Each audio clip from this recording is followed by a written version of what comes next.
Hi, how you doing? And welcome back to another video from Average FPL. It's finally finished the longest game week in Fantasy League history.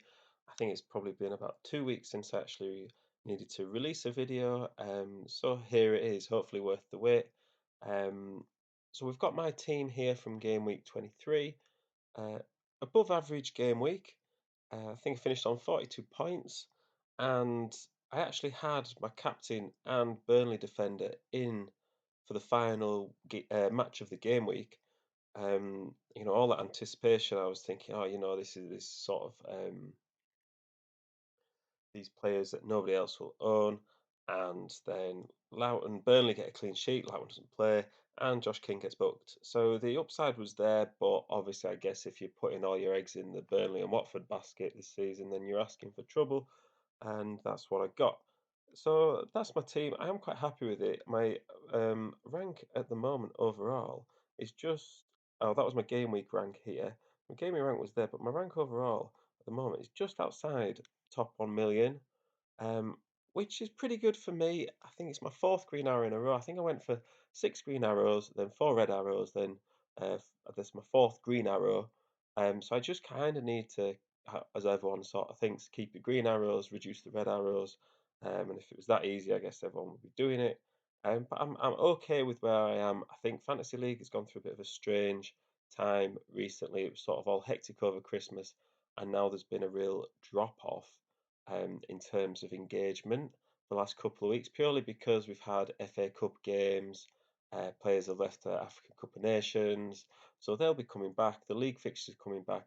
So really, if you're still switched on with Fantasy League, you're at a real advantage at the moment in terms of where your mindset is and where your team is going into the next few game weeks, because a lot of people will have sort of lost concentration, and this is where if you're paying attention, you can take advantage, and hopefully videos like this will help you in doing that. So, this is my team going into this next game week, and I've got a glaring sort of weakness in terms of Mason Mount. The fixtures overall don't look too bad. The Leicester Liverpool game is potential hiccup for both, working on both sides. But other than that, I'm quite happy with my fixtures. I've still got the captaincy on Josh King. That's going to be taken off. I'm probably going to put that on Harry Kane, or Jared Bowen. Either one of those, I think, will be my captaincy and vice captain options. But the glaring weakness there is Mason Mount. Now, Chelsea are missing three out of the next four game weeks. So I am going to shift him on, and we're going to also talk about the different options that I could get in for him, because I've still got two free hits. I've still got my second wild card, and I've got a transfer in the bank. I've also got 7 mil to spend plus, so I can pretty much get any single midfielder in um, in fantasy league to replace Mason Mount, and then maybe get him back in when Chelsea are back from the World Club Championships. So short term, this game week it doesn't really look like there's much going on. There's not really many people to get in. But then the following game week, there is a Man United double fixture, and then there's even more double fixtures the next game week. So it's whether you're planning for the short term, being this week and next week, or just the short term in the next 2 weeks. So looking at the fixtures going forward, this week it looks like this. If you were going to captain someone this week, I'd maybe think of captaining a Kane, Son if he's back, or a Man City player if you think that, if you know they're going to start someone like a Sterling maybe that's been in form recently, could could get a good return there. But for me, you can't really look past Spurs for this game week if you own a Spurs player. Now, for me, someone that's got one transfer to spend, I could get in someone like Bruno Fernandes for Mason Mount. Now, I know Man United's that's just all over the place, but they've got good fixtures. They're playing Burnley this week, so you say, okay, well, you could get him in for this one game week, and then next week, if we look at that, they've got Southampton and Brighton. So really, you're getting three game weeks for the price of two. If you're looking at isolating these next 2 weeks, and you're saying, well, Man United might not be great form, but if you were to pick those three fixtures, then you're thinking, well, how can they not score points? So for me, if I was going to swap Mason Mount for somebody, it probably would be Bruno Fernandes or another Man United player. Um, the only problem is with them being so inconsistent, you don't really know how the team's going to line up. Someone like Bruno, or maybe even, if you've got a couple of transfers in, getting someone like Ronaldo in, or maybe a Rashford, they're the sort of players that are more likely to get minutes because that's what you want against these teams that they're playing is players that you know are going to play. There's no point having a good fixture if you can't guarantee the player you're bringing in is actually going to play. So, with that in mind as well, you've got to look you can't just look at this game week when you know there's double game weeks coming up. I would also say for this game week, Man City look like a good option as well. If we just go back to the slide previously, Man City, they've got Brentford, then they've got Norwich. That's a great game week as well. You might even think of captaining a Man City defender for someone like Norwich. Um, you almost guaranteeing a clean sheet, some possible bonus points, and if you've got someone like Cancelo, or I would even maybe say Kyle Walker, the assist potential from attacking positions is fantastic. So it would be brave to captain defender, but not ridiculous. I wouldn't think. I think as you're looking at these fixtures as well, there's quite a few big hitters, big teams that have got good fixtures. You would say Spurs have got a couple of good fixtures. Um, Leicester are out of sorts, so therefore Liverpool playing Leicester and then Burnley. That's some good fixtures as well. So really, it's not just about captaincy; it's about who you can bring in.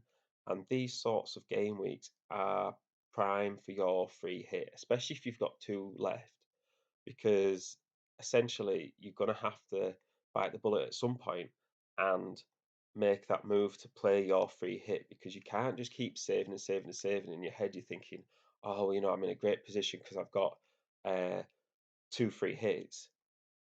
The real skill comes into it is when are you going to use those free hits? Because if you've still got two free hits and a wild card in the last three game weeks of the season, and you've missed out on double game weeks and good opportunities for fixtures for some of the big hitting teams, you kind of wasted them. So timing is everything, and judgment is everything, and you've got to really think about when is the right time to make those moves. So with that in mind as well, we're just going to take a look at game week 26 fixtures, and there just looks to be loads there. So from what I can see here, we've got double game weeks for Liverpool, Arsenal, Burnley are in there, Watford are in there. Um, and Leeds are in there.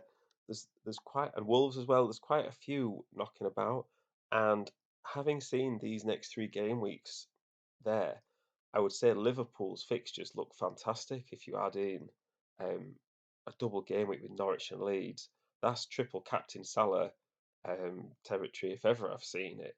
You'll even have maybe the previous game week for Salah to sort of come back in, and you'll be able to get a look at him as well.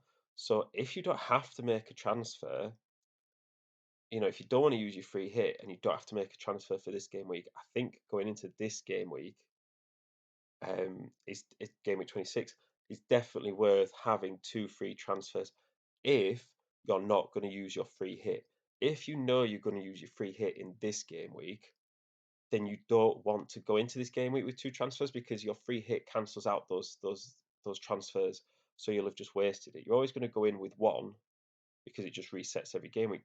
But you don't want to, be saving two and then thinking, oh, actually, I do want a free hit, and I should have maybe used these transfers on building my team later on or earlier on to take advantage of previous game weeks.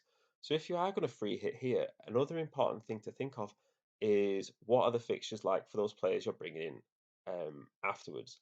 Because it doesn't matter for this game week, but if you're using free transfers to set your team up, this game week is almost irrelevant in your mind. So say for instance, I've got a Spurs player, I've got Harry Kane, but if Spurs' fixtures are looking good after this game week, I could keep Harry Kane in my team knowing that I'm going to free hit for this game week and not have him in for the Man City match, if that makes sense. So I don't need to transfer him out beforehand, unless of course I wanted to use the funds for something else. Um, So that's really a few things there to take into account for your team.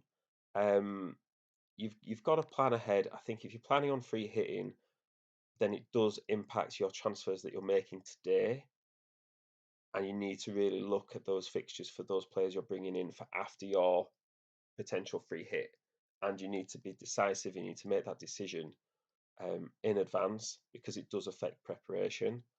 I think this game week looks for a great free hit. Although I do think if you are free hitting, you also can't use your triple captain.